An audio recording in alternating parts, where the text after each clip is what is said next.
that you're either going to have to leave this country or completely hide any evidence that you ever supported Donald Trump. I don't like clowns.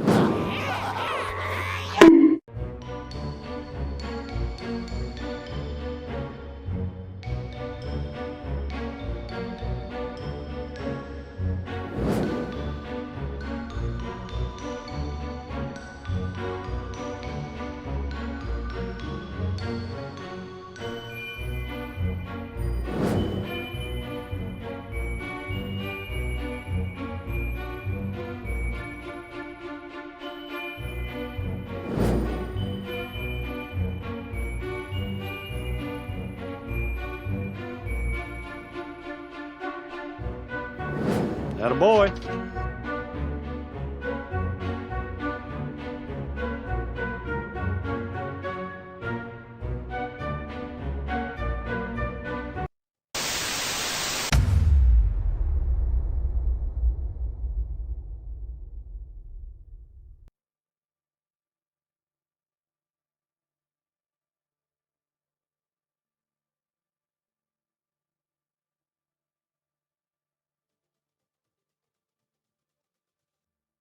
Wednesday, September 10th, when Charlie Kirk was shot, I posted a video offering him the same thoughts and prayers that he offered after every child was senselessly gunned down while at school. Join hands and bow our heads in thoughts and prayers for Charlie Kirk.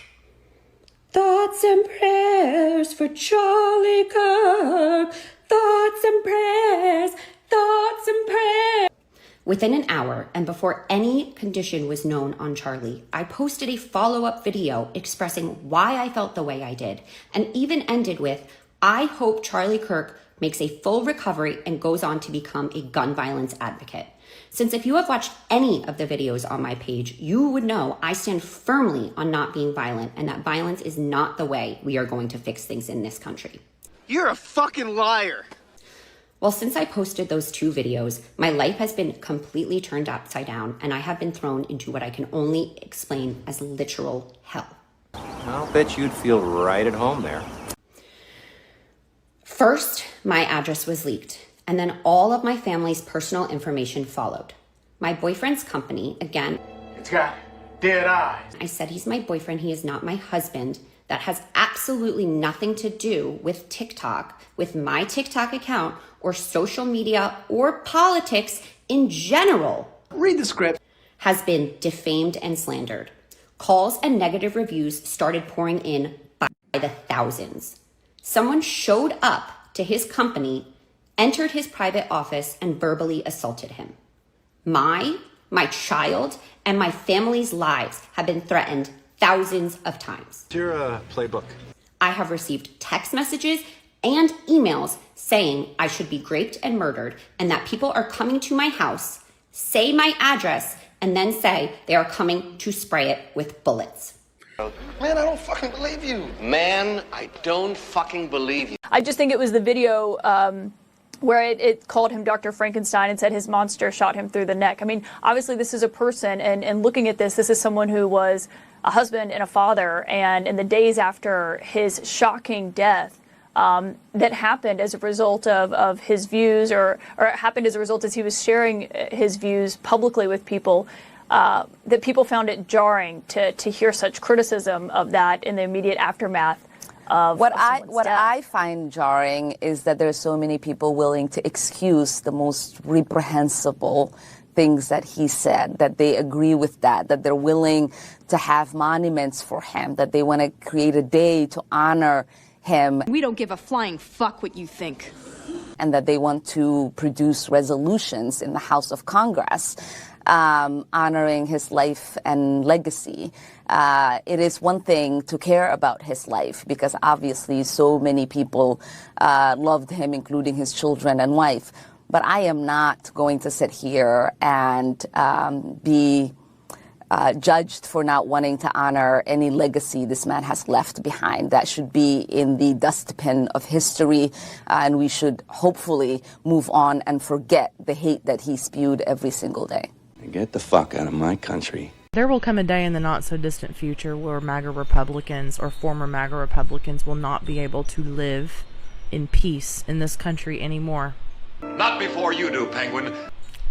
Not exactly sure what that's going to look like, but I know for certain that you're either going to have to leave this country or completely hide any evidence that you ever supported Donald Trump in order to just walk out of your house. Even in the most rural conservative areas of this country, prior to January 2025, you couldn't walk out of your house and fly a schmotzy flag around and be vocally proud about the fact that you're a white supremacist. Half the town might agree with you, but there would be consequences for that. There'll be a day very soon where those consequences are not only going to be reinstated in society, but it's also going to be impossible for you to do anything in peace. If you choose to live out and proud about the fact that you supported Donald Trump during this time, your life's going to be miserable. Unless you sequester yourself to your small, little, rural East Texas town and never leave. It's so scary. Yeah, go ahead. Yeah, I just want to settle this free speech question, because you've said that you restored free speech in America. Yeah. Is that free speech including for people who are harshly critical of you, for your political opponents, for people who say things you don't like? I've become immune treat to you it. unfairly? I've become immune to it. There's never been a person that's had more unfair publicity than me, and that's why your network paid me $15 million, or $16 million, I believe, to be exact, George Slopadopoulos. And that's why CBS paid me a lot of money, too. And that's why I sued the New York Times 2 days ago for a lot of money. Because I'm winning. I mean, I'm winning the cases. And the reason I'm winning is because you're guilty, John. You're guilty. ABC is a terrible network, a very unfair network, and you should be ashamed of yourself. NBC is equally bad. I don't know who's worse. I think they're equally bad. And, you know, for you to stand there and act so innocent and ask me a question like that. But look, you paid a big price because you were dishonest, John. The reason I won that lawsuit was because you were dishonest. You were proven to be dishonest. And so you can't sit back and just say, oh, well, what do you think? You know, like you're some wonderful person. You're not a wonderful person. Frankly, you're a terrible reporter. You know it, and so do I. You got knocked the fuck out!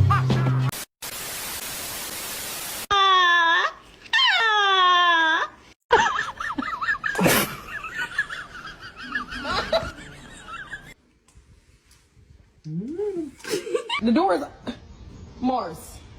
Come here, big boy. Max had a little procedure today, and he's been high out of his mind all day. High out of your mind.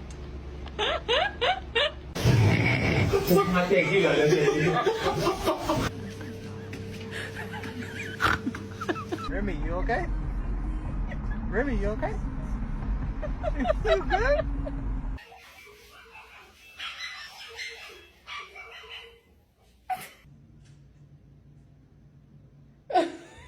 Oh, we need to go lay down, buddy.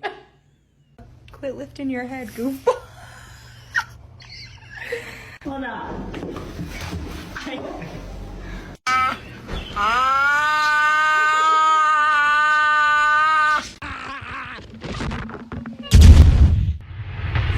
It is a messed up world.